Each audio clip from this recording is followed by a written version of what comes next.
आदरणीय शरदचंद्र पवार साहेबांच्या एका महत्वपूर्ण ऐतिहासिक निर्णयामुळे या देशामध्ये या राज्यामध्ये त्या ठिकाणी महाराष्ट्रामध्ये ओबीसी या प्रवर्गाला आरक्षणाचा मार्ग खुला झाला होता आणि त्या आरक्षणाचा मार्ग खुला झाल्यानंतर हा प्रवाह राज्याच्या मुख्य प्रवाहामध्ये आला होता। या ओबीसीना खऱ्या अर्थाने त्याचा नागरिक हक्क मिळाला होता। या मंडल आयोगाच्या माध्यमातून या मंडलचे जय जयकार करण्यासाठी बहुजनाचा सन्मान करण्यासाठी ही मंडल यात्रा महाराष्ट्रामध्ये निघालेली आहे। 9 ऑगस्ट क्रांतिदिनी रोजी ही मंडल यात्रा निघाली। 18 सप्टेंबरला जवळजवळ 42 दिवसाचा प्रवास करून ही मंडल यात्रा मुंबई या शहरामध्ये पोहोचेल आणि त्या ठिकाणी या मंडल यात्रेचा समारोप होईल।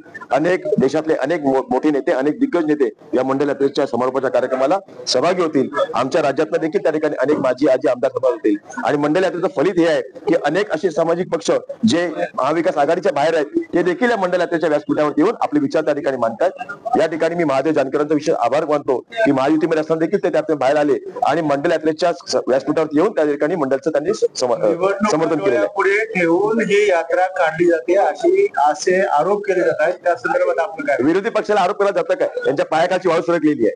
माझं तुमच्या या सगळ्या व्हिडिओच्या माध्यमातून खुलं चॅलेंज आहे, देवेंद्र फडणवीस साहेब असेल तुमच्यात हिंमत ना मला रोखू नका, फक्त कॅमेरा समोर या आणि सांगा की तुमचे देशाचे नेते लालकृष्ण अडवाणी यांच्या नेतृत्वामध्ये मंडलला विरोध करण्यासाठी ओबीसीच्या आरक्षणाला विरोध करण्यासाठी तुम्ही कमंडल यात्रा काढली होती की नाही काढली होती आणि तुमचे जे दलाल आहेत ना त्यांना बंद करायला लावा, ही दलालीगिरी बंद करायला लावा की आता त्या ठिकाणी आमच्या मंडल यात्रेला विरोध करू, मंडल यात्रा बंडल यात्रा आहे वगैरे वगैरे करून। त्यामुळे या राज्यामध्ये मंडल हे सत्य होतं आणि कमंडल हे असत्य होतं, आम्ही लोकांसमोर नेणार आहोत।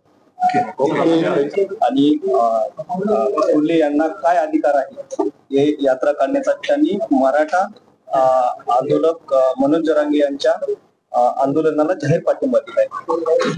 लक्ष्मण हाके, तुमचा अभ्यास असेल नसेल मला माहित नाही, पण जर तुम्हाला लक्षात असेल तर मंडल आयोग हे आदरणीय शरदचंद्र पवार साहेब आणि त्यावेळेचे पंतप्रधान व्हीपी सिंग यांच्यामुळे आंदोलन होतं।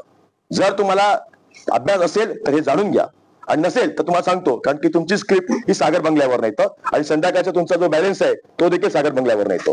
म्हणजे जेवढा बॅलन्स आहे ना तेवढंच बोला, याच्या अलीकडे पलीकडे बोलू नका। आणि काल परवा जे तुम्ही विधान केलं आणि या देशामध्ये या राज्यामध्ये ज्यांना ओबीसीचं एक नेतृत्व म्हणून ओळखलं जातं आदरणीय छगन भुजबळ साहेब यांच्यावर जी तुम्ही गहिरी टीका केलेली आहे, तुम्हाला ओबीसी कधी माफ करणार नाही। पुढची लढाई तुमच्या आणि आमची असणार आहे, हे लक्षात ठेवून चला। पवार साहेब यांचं मोठं योगदान ओबीसी साठी आहे करून, ते समाज विसरणार नाही करून, त्यासाठी तुझ्या सर्टिफिकेटची मला गरज नाही। त्यामुळे तुम्ही कोणाची दलाली करता, तुम्ही कोणाची एजंटगिरी घेता हे देखील आम्हाला चांगलं माहिती आहे। त्यामुळे ही दलाली बंद करा, ही एजंटगिरी बंद करा, नाहीतर लवकरच तुम्हाला जनता रस्त्यावर जाऊन ठेवेल। आणि तथाकथित नेते बनण्याचं काम देखील करू नका, एक कार्यकर्ता म्हणून समाजासाठी काम करा, योगदान द्या।